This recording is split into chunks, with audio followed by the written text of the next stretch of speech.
Hi friends, this is home और ये हमारा सेकंड लेक्चर होगा पॉइजन डिस्ट्रीब्यूशन का। इससे पहले हम लोगों ने फर्स्ट लेक्चर लिया था और उससे पहले हम लोगों ने हमारा बाइनोमियल डिस्ट्रीब्यूशन फिनिश किया था। और मैंने आप लोगों को इससे पहले के लेक्चर में बताया था कि बाइनोमियल डिस्ट्रीब्यूशन और पॉइजन डिस्ट्रीब्यूशन के जो क्वेश्चंस होते हैं उनके बीच में हम कैसे पहचानते हैं कि हम इसमें पॉइजन डिस्ट्रीब्यूशन लगाएंगे या फिर हम लोग बाइनोमियल डिस्ट्रीब्यूशन लगाएंगे। तो अगर उन वीडियोज़ को मिस कर गए हो तो नीचे आपको डिस्क्रिप्शन में प्लेलिस्ट मिल जाएगा, वहाँ पर क्लिक करके एक्सेस कर सकते हो आप वीडियोज़ को। बाकी हमारे न्यूमेरिकल पे आते हैं हम लोग। यहाँ पे क्या रहा है, fit a Poisson distribution to set observation. ठीक है, तो इससे पहले जो न्यूमेरिकल रहा था वो थोड़ा अलग था और ये हमारा fit fit a Poisson distribution वाला था। बाइनोमियल डिस्ट्रीब्यूशन में भी हम लोग फिट अ बाइनोमियल डिस्ट्रीब्यूशन वाला देखे थे, उसे काफ़ी सिमिलर होने वाला है। बस यहाँ पे फॉर्मूला जो डिफरेंस है वो हम लोग देखेंगे। ठीक है, तो यहाँ पे तुम्हें एक्स की वैल्यूज़ दे रखी है 0, 1, 2, 3, 4 और उसके कॉरस्पॉन्डिंग में तुम्हें फ्रीक्वेंसी दे रखी है 1 to 2, 60, 15, 2 और 1। ठीक है, ये सारी तुम्हें वैल्यू दे रखी है। अब जो फॉर्मूला होता है तुम्हारा पॉइजन डिस्ट्रीब्यूशन का, उसमें सबसे ज़्यादा हमें किस बात पे काम आता है, हमें स्मॉल एम का जो हमारा मीन होता है। ठीक है, तो हमारा इस तरह से अगर टेबल दिया हो, सबसे पहले हम स्मॉल एम कैलकुलेट करते हैं, मीन कैलकुलेट करते हैं, क्योंकि mean for group data equal to होता है हमारा summation of F I X I upon summation of F I. ठीक है, तो ये हमारा 122 इंटू जीरो, यहाँ पे जीरो आ गया, 60 इंटू 1 यहाँ पे 60 आ गया, 15 इंटू 2 यहाँ पे 30 आ गया, 3 इंटू 2 यहाँ पे 6 आ गया और 4 इंटू 1 यहाँ पे 4 आ गया। ठीक है, अब हमारा एफ आई का सम करेंगे हम लोग, तो इन सबको सम करके हमारा एफ आई का आ जाएगा टोटल, जो कि हमारा 200 होगा। और आपने अगर मेरा बाइनोमियल डिस्ट्रीब्यूशन वाला लेक्चर देखा होगा जिसमें फिट और बाइनोमियल डिस्ट्रीब्यूशन करते हैं, उसमें आप लोगों को ये चीज़ तो अच्छे से मालूम चली गई होगी। ये 200 हमारा कैपिटल एन होता है।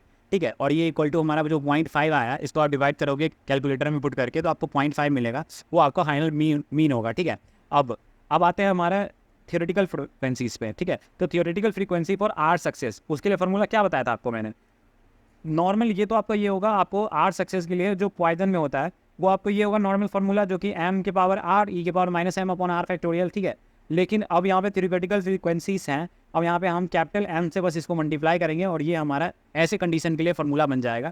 ठीक है, तो हमारा जो कैपिटल एन है ये 200 हमें पता चल चुका है, तो इस 200 को हम इसमें वैल्यू पुट करेंगे पहले तो 0.5।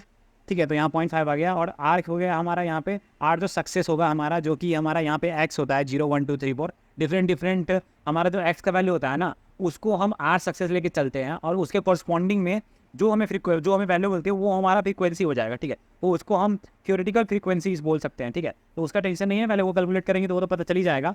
अब देखो, अब तुम्हारा ये 0.5 के पावर आर आ गया, वो हम लोग बाद में आर 0, 1, 2, 3, 4 करके बाद में देख लेंगे, जो हमें आर अभी नहीं करना है क्योंकि इसका डिफरेंट वैल्यू है। पहले हम फॉर्मूला देख लेते हैं, तो नीचे आपका सेम आर फैक्टोरियल आ जाएगा और ई की पावर आपका -0.5 आ जाएगा। तो देखो ई की पावर -0.5 आप लोग कैलकुलेटर में अलग से कर लेना, आपको एल एन या लॉग वहाँ पे दिया होगा, उसके पावर में आपको यहाँ उसके ऊपर में छोटा सा दिख रहा होगा ई की पावर एक्स टाइप्स करके लिखा होगा, आपको शिफ्ट दबाना है, एल एन पे क्लिक करना है और आपका ये ई की पावर का जो ऑप्शन है ना वो मिल जाएगा, उस पर आप यहाँ पे -0.5 सिंपली डालोगे और आपको ये वैल्यू मिलेगी।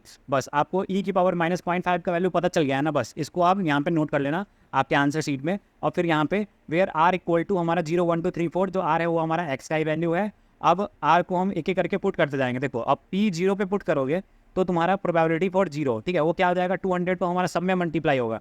क्यों 200 सब में मल्टीप्लाई होगा, हमारा थ्योरेटिकल फ्रीक्वेंसी के लिए हमारा जो कैपिटल एन का वैल्यू था 200 था, उसको हम मल्टीप्लाई करते हैं इस तरह के क्वेश्चन में। ठीक है, तो ये हो गया हमारा 200 से सारा मल्टीप्लाई। अब इसके बाद हमारा जो 0.5 है उसके पावर में हमारा 8 था, तो पहले आर को 0 पुट कर दिया और सॉरी, तो ई के पावर जो हमारा -0.5 है उसका वैल्यू यहाँ पे 0.6065 आया है, तो 0.6065 यहाँ पे डायरेक्टली पुट कर दो और अपॉन 0 फैक्टोरियल। ठीक है, ये हो गया।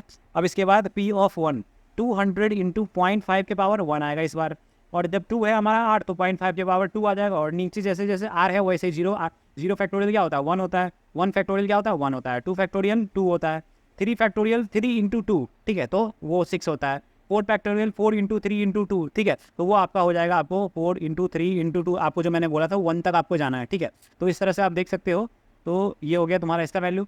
तो इस तरह से तुम्हें सबकी वैल्यू मिल जाएगी और यहाँ पे तुमने ई की वैल्यू भी निकाल दी है। तो अब ई की वैल्यू पहले निकालने के लिए बोला, क्योंकि हर बार जब आप कैलकुलेट करते तो आपको ई का वैल्यू फिर लिखना पड़ता ना, तो ई का वैल्यू पहले पता चल गया था, और डायरेक्ट यहाँ पे आप कैलकुलेटर में वैल्यूज पुट करो और जो वैल्यू चेंज हो रहा है उसमें बैक जाके उसके जगह चेंज कर दो। ठीक है, तो वो सारे वैल्यू आप बैक जाके भी चेंज कर सकते हो। ये 200 ये सब बार बार क्यों लिखोगे, कैलकुलेटर में ऊपर में जो बैक का ऑप्शन आता है उसमें बैक जाओ और वहाँ पे आप कैलकुलेटर में जो वैल्यू चेंज करनी है वो वैल्यू बस चेंज करो। ठीक है, इस तरह से आपको आपकी सारी वैल्यूज मिल जाएगी। और उसके बाद आपको इस तरह से लिख देना आप, जैसे कि यहाँ पे theoretical frequency fitted by Poisson distribution, तो आपको एक्स तो आपको नॉर्मल है। अब जो थियोरेटिकल फ्रीक्वेंसी निकालना है, पुराना फ्रीक्वेंसी जो है उसको नहीं, जो थियोरेटिकल फ्रीक्वेंसी जो आपका इन पांचों वैल्यू का आया है इसके कॉरस्पॉन्डिंग इसमें यहाँ पे लिख दोगे अगर आपको टेबल बनाने को कह रहा है तो, और वही आपका फाइनल आंसर हो जाएगा। ठीक है, तो आते हैं हमारे दूसरे न्यूमेरिकल के ऊपर। हमारा दूसरा न्यूमेरिकल है a manufacturer knows that the condensator he makes contain on an average आपका 1% डिफेक्टिव। ठीक है, ये 70 नहीं है, 1% defective. He PACS them in boxes of 100। What is the probability that a box picked at random will contain 3 और more defective condensers. ठीक है, condenser. तो आपको यहाँ पे ये चीज़ जैसे ही आपको दिखा 1% डिफेक्टिव, तो 1% का मतलब क्या हुआ, 1/100। 1/100 मतलब आपका आ गया 0.01। ठीक है, 0.01। तो इसके कंपेयर में ये अगर P है तो इसके कंपेयर में Q क्या होगा, 1 माइनस दिस, तो आपका 0.99 होगा। तो देख रहे हो कितना ज़्यादा डिफरेंस है इन दोनों में। तो ज़्यादा डिफरेंस होता है तो फिर क्या होता है, मतलब हमारा वहाँ पे पॉइजन डिस्ट्रीब्यूशन होता है। ठीक है, अब यहाँ पे नंबर ऑफ बॉक्सेस तुम्हें 100 दे रखा है, स्मॉल एन का वैल्यू तुमको 100 दे रखा है। तो आप देखो, अब बाकी आपको स्मॉल p पता चली गया, यहाँ पे 1% दे रखा है डिफेक्टिव, और 1/100 करके ये आपको 0.01 आ गया, और फिर आपका n आपको 100 यहाँ से पता चल गया कि 100 बॉक्सेस में से करना है, तो हमारा वो 100 मालूम चल गया।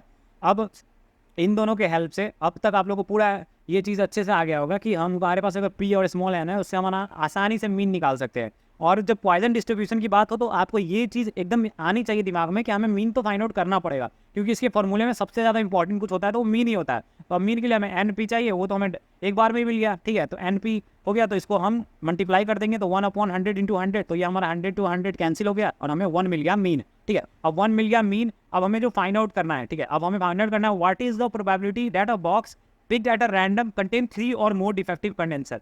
तो 3 या 3 से ज़्यादा डिफेक्टिव कंडेंसर होना चाहिए, इसकी प्रोबेबिलिटी क्या है। ठीक है, तो by Poisson the probability that a box picked at a random will contain 3 और मोर डिफेक्टिव कंडेंसर। तो इसका हो जाएगा सिंपल प्रोबेबिलिटी का फॉर्मूला पॉइजन में ये लगेगा। ठीक है, इससे पहले बाइनोमियल था, उसमें बाइनोमियल वाला लगता था, और वही प्रोसीजर बस सेम है, फॉर्मूला बस चेंज हो रहा है। पॉइजन के लिए आपको वैल्यू यहाँ से पता चल गया, आपको 1% से पता चल गया, और ये 100 वैल्यू से पता चल गया, ये दोनों एक साथ है।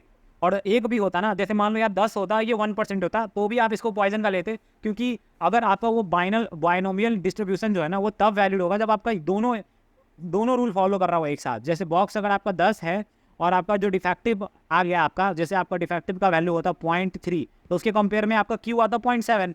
तो अगर ये होता ना, दोनों चीज़ें एक साथ होता, तब जाके वो होता बाइनोमियल डिस्ट्रीब्यूशन का। ऐसा नहीं है कि अब यहाँ पे 10 हो गया और यहाँ पे 1% हो गया। ठीक है, बॉक्स 100 की जगह 10 मान लो, तो भी ये पॉइजन होगा। बाइनोमियल होने के लिए दोनों चीज़ होना चाहिए। ठीक है, ये चीज़ आप लोग समझ गए।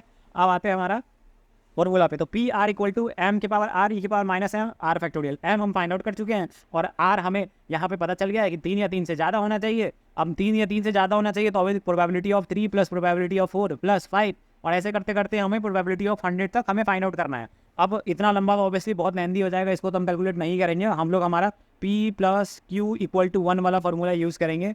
अब हमको पता है कि हमें इसका वैल्यू हमें फाइंड आउट करना है। अब टोटल 1 होता है, 1 में से हम उसको माइनस कर दे जो हमें फाइंड आउट नहीं करना है, तो हमारे पास यही बचेगा ना जो हमें फाइंड आउट करना है। तो P of 0 plus P of 1 plus P of 2, उसको हम 1 में से माइनस कर रहे हैं। अब 1 में से माइनस कर रहे हैं, तो ये हमारे लिए बहुत आसान सा कैलकुलेशन हो गया। हमारा जो फॉर्मूला है m के पावर स्मॉल r ई के power minus m upon r factorial, उसमें हम बस 0 1 2 इस तरह से r का वैल्यू पुट करेंगे। तो 0, फिर यहाँ पे r का वैल्यू 1 पुट किया, फिर यहाँ पे 2 पुट किया, और e की पावर माइनस m का वैल्यू क्या आया था, 1 आया था, तो 1 पुट कर दिया। अब e की पावर -1 जो आएगा सब में, उसको हम e की पावर -1 को बाहर कॉमन लेंगे, तो हमें दिखेगा कि 1 के पावर 0 1 है, 1 के पावर 1 1 है, नीचे दोनों में 1 आएगा। 0 फैक्टोरियल भी 1 होता है, 1 फैक्टोरियल भी 1 होता है। अब 2 फैक्टोरियल मतलब 2 इंटू 1 मतलब ये 2 ही होगा। तो इस तरह से तुम्हें 1 प्लस 1 और फिर प्लस 1/2 मिल गया। अब इन तीनों को ऐड करना, और बाहर e की पावर -1 मल्टीप्लाई में है, तो इन तीनों को ऐड करने पे हमें 5/2 मिल गया। और e की पावर -1 है, तो इसको 1/e लिख सकते हैं। अब आपको मैंने बता रखा है कैलकुलेटर के अंदर ln कीवर्ड होगा आपका, ln के ऊपर आपको e की पावर इस तरह से बॉक्स वगैरह लिखा होगा।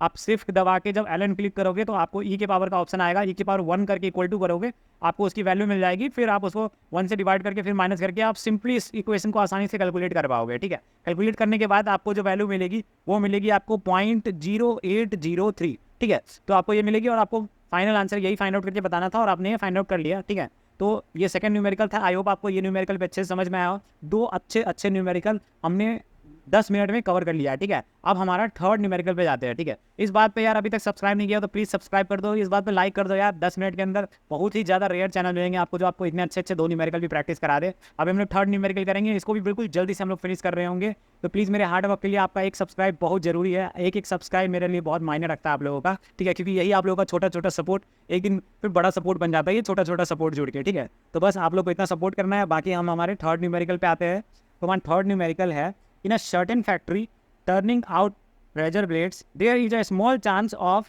0.002 for any blade to be defective, ठीक है। तो बहुत कम चांस है हमारा इतना कि हमारा वो डिफेक्टिव हो। अब ये वैल्यू देख के आप लोगों को समझ में आ गया होगा कि भाई ये 0.002 अगर आपको पी दे रखा है तो क्यू फिर वही अप्रोक्सीमेटली 0.9 समथिंग आएगा, ठीक है। तो आपको इसके कंपेयर में आपको बहुत बड़ी वैल्यू दिख रही है क्यू की, समझ रहे हो। तो वो वैल्यू ही से आपको पता चल जाएगा। बहुत आसान है इसको पता लगाना है कि आपका ये पॉइजन का क्वेश्चन है, ठीक है। बस आपको एक चीज़ याद आना चाहिए सिंपल कि हाँ इसका वैल्यू छोटा होता है और इसका वैल्यू आप देखो इसका वैल्यू 10 है, तो ये क्या है बहुत कम है। लेकिन ये आपको बाइनोमियल का सोच थिंकिंग आएगा इसको देख के कि n 10 है इतना कम है तो बाइनोमियल हो सकता है। लेकिन बाइनोमियल के लिए दोनों रूल फॉलो होना चाहिए कि बाइनोमियल में 10 तो है लेकिन ये 0.2 होता है ना, तब जाके फिर बाइनोमियल डिस्ट्रीब्यूशन लगाते हैं। लेकिन यहाँ पे एक तो रूल फॉलो कर रहा है लेकिन दूसरा रूल फॉलो नहीं कर रहा है, तो इसका मतलब वो पॉइजन का क्वेश्चन हो गया हमारा, ठीक है।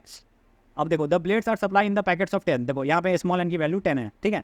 अब यूज पॉइजन यहाँ पे बता दिया, लेकिन जनरली आपको अगर इस तरह का क्वेश्चन मिले कि आपको ना बताए तो मैंने आपको ये रूल सिखा दिया है, ठीक है। अब ज़्यादातर देखो चांसेस होते हैं कि आपको नहीं बताए, अगर उनको अच्छा क्वेश्चन पूछना होता है ना तो आपको नहीं बताएंगे, आपको खुद पहचानना पड़ेगा, ठीक है। और calculate the approximate number of packets containing no defective, एक तो ये कैलकुलेट करना है, फिर 1 डिफेक्टिव होना चाहिए ये भी कैलकुलेट करना है, एंड 2 डिफेक्टिव ब्लेड रिस्पेक्टिवली, मतलब या तो 0 हो या तो 1 हो या तो 2 हो, अलग अलग कंडीशन के लिए करना है। और respectively a consignment of 10,000 packets. अभी हमें 10,000 पैकेट्स का कंसाइनमेंट बता दिया, तो इसका देखो इसका भी आप लोगों को आइडिया लग गया होगा ये 10,000 क्या है, ठीक है। वो आप लोगों को आगे पता चल जाएगा। हमें सिंपली 10,000 दिया हुआ है तो आपको भी पता है यार, अब तक तो इतना मैंने सिखा दिया कि ये देखते ही आप लोग समझ जाओ कि हमारा कैपिटल एन है, ठीक है। बाकी सॉल्यूशन में ये कहाँ पे अप्लाई होगा वो तो आपको दिख ही जाएगा अभी। तो आते हैं हमारे सॉल्यूशन के ऊपर। यहाँ पे हमारा स्मॉल पी का वैल्यू सिंपली दे रखा है 0.002। हम क्यों फाइंड आउट नहीं करते हैं पॉइजन वाला केस में, जनरली हमारा स्मॉल एन हमें 10 दे रखा है। अब मीन हमें अगला फाइंड आउट करना होगा। पॉइजन डिस्ट्रीब्यूशन मतलब मीन तो हमें फाइंड आउट करना ही है, तो मीन के लिए हमें स्मॉल एन पता है, हमें पी पता है, भाई कोई दिक्कत ही नहीं है, बिल्कुल मल्टीप्लाई करो और दोनों को और तुम्हें तुम्हारी वैल्यू मिलेगी। 10 इंटू 0.002 मल्टीप्लाई करोगे 0.02 तुम्हारा मीन आ गया, ठीक है। ये तुम्हारा मीन आ गया। अब इसके बाद पॉइजन डिस्ट्रीब्यूशन का फॉर्मूला इक्वल टू हमारा m के पावर r e की power minus m r factorial. इसमें r सक्सेस जो हमारा पॉइजन डिस्ट्रीब्यूशन के लिए होता है, इसको हम इस फॉर्मूले से फाइंड आउट करते हैं, ठीक है। अब हमें m पता है क्या 0.02 और हम e की पावर जो हमारा m का वैल्यू है ना 0.02 इसको हम पहले ही लिख लेंगे, क्योंकि बाद में जो हमारे जो इक्वेशंस होंगे ना उसके अंदर हम ये इस वैल्यू को डायरेक्ट, जैसे तुम कैलकुलेटर में पुट करोगे कहीं पे भी वैल्यू, तो हमें तुमको डायरेक्ट ये वैल्यू पुट करना होगा, ना कि तुमको कैलकुलेटर में जब लंबा मल्टीप्लाई कर रहे होगे तो ये चीज़ पुट करना पड़ेगा। डायरेक्ट तुम वहाँ पे 0.9802 पुट करोगे। ई की पावर देखो समथिंग पुट करने में उसमें टाइम लगता है, इसको पहले वैल्यू इसलिए मैंने फाइंड आउट करना आप लोगों को बता दिया कि पहले वैल्यू फाइंड आउट करोगे तो आपका ही फायदा है। आगे जो भी जहाँ पे भी इस्तेमाल होता जाएगा वैल्यू वहाँ आप इसको डायरेक्टली पुट करोगे। जैसे तुम्हारा यहाँ पे है, यहाँ पे जब तुम कैलकुलेटर में ये इक्वेशन पुट करोगे तो तुमको ये वैल्यू डायरेक्ट पहले मालूम होगी, ये पुट करोगे। फिर जब तुम इस इक्वेशन को सॉल्व करोगे कैलकुलेटर से तो इसमें आपको पहले पुट कर लोगे, फिर अगला जो इक्वेशन होगा उसमें भी पहले पुट कर लोगे। तो वो चीज़ है, हर बार तुमको ई की पावर समथिंग पुट करना नहीं पड़ेगा, इसलिए तुम पहले ये वैल्यू निकाल लेना हर कंडीशन के लिए जब तुम्हें लगे कि हाँ ये थोड़ा लेंदी जा रहा है। तो बाकी हम हमारे फॉर्मूला हमें नोट कर लिया है, हमें सारी वैल्यूज मिल चुकी है, हमें जो क्वेश्चन में पूछ रहा है वो हम फाइंड आउट करते हैं, ठीक है। अब probability of no defective blade, पहला हमारा यही था, फिर 1 था, फिर 2 था, ठीक है। अब नो डिफेक्टिव ब्लेड मतलब आर सक्सेस मतलब आर इक्वल टू 0 पे हमें बताना है। तो m का पावर r होता है तो वहाँ 0 पुट कर दिए, और e की पावर माइनस m हमें यहाँ से पता है, हमने पहले ही फाइंड आउट कर लिया था। और n के पावर 0, m का वैल्यू कुछ भी हो पावर में 0 हो तो फिर वो तो वैल्यू 1 ही मिलने वाला है, तो 1/1 और e की पावर माइनस m है वो डायरेक्ट लिख देंगे हम सिंपली, ठीक है। तो ये हमारा तो बहुत आसानी से फाइंड आउट हो गया। अब कह रहा है number of packets containing 0 defective blades, ठीक है। अब तुमको यहाँ पे बताना था ना कि 10,000 पैकेट में से बताओगे, कंसाइनमेंट वहाँ 10,000 पैकेट का है, तो हमने तो छोटे हिस्से के लिए निकाला, अब हमें 10,000 के लिए निकालना है तो हम उसको डायरेक्टली 10,000 से मल्टीप्लाई कर देंगे। यही तो मैंने आपको बताया था स्टार्टिंग के बाइनोमियल डिस्ट्रीब्यूशन जब कराया था उसके फर्स्ट लेक्चर में मैंने आप लोगों को बता दिया था कि आपको कैपिटल एन से मल्टीप्लाई करना हो, जहाँ पे आपको कंसाइनमेंट या बड़े बड़े रिपीटेशंस वगैरह हो उसको आप डायरेक्ट मल्टीप्लाई करो, आपका बिल्कुल सही आंसर आ रहा होगा, ठीक है। तो अभी भी अगर आप में से किसी ने बाइनोमियल डिस्ट्रीब्यूशन का कोई भी लेक्चर मिस कर लिया है तो नीचे आपको डिस्क्रिप्शन में प्लेलिस्ट मिल जाएगा, वहाँ से आप बाइनोमियल डिस्ट्रीब्यूशन वगैरह अच्छे से देख सकते हो। सारे न्यूमेरिकल बहुत अच्छे न्यूमेरिकल कराया है मैंने एक वीडियो में, तो आपको 10 मिनट में 10 या 12 मिनट के आसपास में मैंने आपको 3 न्यूमेरिकल कराए अच्छे। वहाँ से आपकी बहुत अच्छी प्रैक्टिस होगी और आपका ज़्यादा टाइम वेस्ट भी नहीं होगा, ठीक है। तो आते हैं हमारे सेकंड पे, तो प्रोबेबिलिटी ऑफ 1 डिफेक्टिव, उसमें क्या है हमारा P ऑफ 1, तो m के पावर 1 e के power minus m upon 1 factorial, ये तुम्हारा इक्वेशन बनेगा। r का वैल्यू तुमको पता है ये 1 होता है, यहाँ पुट करोगे और e की पावर माइनस m तुमको मालूम है, और m जो है मीन है तुम्हारा यहाँ पे क्या फाइंड हुआ था 0.02, बस 0.02, इसको बस सिंपली कैलकुलेटर में पुट करोगे तुमको तुम्हारी वैल्यू मिल जाएगी 0.02 इंटू 0.9802। ठीक है, अब इसको क्या करेंगे, इसको हम सिंपली यहाँ पे जो हमें पैकेट्स कह रहा है 1 डिफेक्टिव का 10,000 कंसाइनमेंट के अंदर, तो बस उसको 10,000 से मल्टीप्लाई कर देंगे जो हमारे यहाँ पे वैल्यू आई है। अब वो तुम्हारी 196 तुम्हें अप्रॉक्स वैल्यू मिल जाएगी। ठीक है, अब आते हैं हमारा थर्ड प्रॉब्लम पे ऊपर। थर्ड प्रॉब्लम क्या था हमारा, थर्ड प्रॉब्लम था कि 2 डिफेक्टिव ब्लेड हमें बताना था। 2 डिफेक्टिव ब्लेड के लिए उसमें तुम्हारा m के पावर में 2 आ जाएगा, नीचे 2 फैक्टोरियल आ जाएगा, e की पावर माइनस m का वैल्यू तुमको पता है, और जो तुम्हारा m है वो 0.02 के पावर 2, तो वो तुमको 0.004 तुमको यहाँ पे मिल जाएगा, और इसको हम e की पावर माइनस m से मल्टीप्लाई किए हैं, और मल्टीप्लाई करने के बाद हमें यहाँ पे सिंपली इसको तो 2 से डिवाइड करेंगे तो यहाँ आ जाएगा 4 है ना ऊपर में, तो ये आ जाएगा 0.0002, और इसके बाद यहाँ पे 0.9802 है, और इसको हम 10,000 कंसाइनमेंट जो है हमारा उससे मल्टीप्लाई करेंगे तो हमें वैल्यू मिल जाएगी 1.96, और वो तुम्हारा 2 के अप्रॉक्स में होगा। इस वजह से मैं यहाँ पे इसमें भी आपको जब वैल्यू आपको दिखे कि आपको 3.967 इस तरह से हो तो आप उसको अप्रॉक्स में 4 भी लिख सकते हो, उसमें आपको कोई गलती नहीं होगा, कहीं से भी आपको गलत नहीं किया जाएगा, अप्रॉक्सीमेट में हम यहाँ पे वैल्यू आराम से लिख सकते हैं। ठीक है, तो आई होप आप लोगों को वीडियो में तीनों क्वेश्चन अच्छे समझ में आया हो, तीनों बहुत अच्छे क्वेश्चन थे और बहुत इंपॉर्टेंट क्वेश्चन थे, और हम लोगों ने 3 क्वेश्चन ले लिया लगभग 16 मिनट 15 मिनट में। और आप लोगों को वीडियो अच्छा लगा हो तो वीडियो को लाइक करना, दोस्तों को शेयर करना। भाई एक वीडियो के अंदर आपको 15 मिनट के अंदर 3 न्यूमेरिकल करा दे, कोई इतना जल्दी जल्दी करा दे आपको नहीं मिलेगा जनरली, आप बहुत टाइम बचा लोगे, अपने दोस्तों का भी टाइम सेव कर सकते हो आप उनको शेयर करके, उससे मुझे भी सपोर्ट मिलेगी। और सब्सक्राइब तो बिल्कुल इंपॉर्टेंट है, तो दोस्तों को भी कहना सब्सक्राइब करें ताकि हम मुझे थोड़ा सपोर्ट मिल सके। बाकी आज के लिए इतना ही, थैंक यू।